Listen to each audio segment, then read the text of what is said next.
आंबाडा किंवा जुडा हेअरस्टाईल करण्यासाठी तुमच्याकडे डोनट नाही आणि तरीही तुम्हाला आंबाडा हेअरस्टाईल करायची आहे, तर चला पाहूयात आजचा हा व्हिडिओ।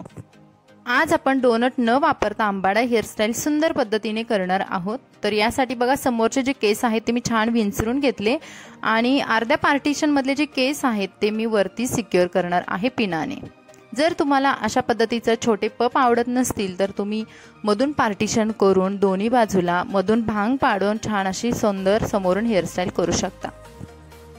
समोरची हेअरस्टाईल झाल्यानंतर आता पाठीमागचे जे केस आहेत ते छान विंचरून घ्यायचे आणि समोर आपण अर्ध्या पार्टिशन मधले जे केस पाठीमागे आलेले आहेत, जे आपण पिनामध्ये अडकवलेले केस आहेत, तर तेवढेच केस आपण अशा पद्धतीने थोडे सिक्युअर करून घ्यायचे एखाद्या क्लिपने किंवा क्लचरने।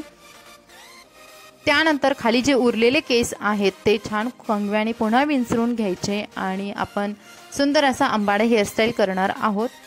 तर ज्यांचे केस खूप पातळ आहेत किंवा लहान आहेत त्यांच्यासाठी सुद्धा ही एक छान सुंदर अशी हेअरस्टाईल आहे। आता बाकीचे जे केस राहिलेले होते ते आपण विंचरून घेऊन पुन्हा मी एका क्लचरने सिक्युअर केलेले आहेत। त्यानंतर हे जे केस आहेत खालचे जे क्लचरमध्ये आपण सिक्युअर केलेले आहेत ते पुन्हा क्लचर भोवती रोल करून घ्यायचे।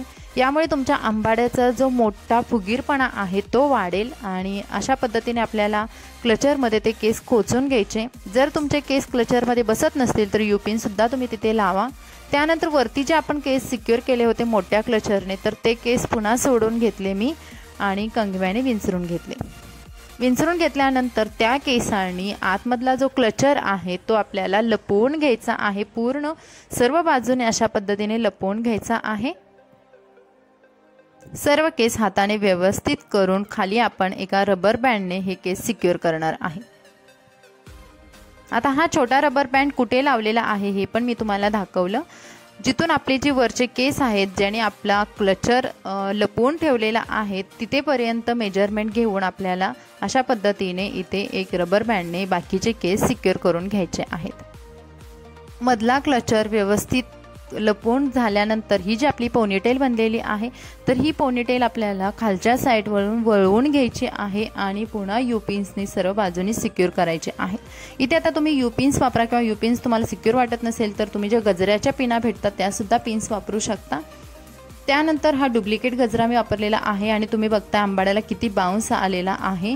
तर मैत्रिणींनो, हा होता आपला आजचा व्हिडिओ कसा वाटला कमेंट्समध्ये नक्की सांगा। भेटू नवीन व्हिडिओमध्ये, बाय बाय।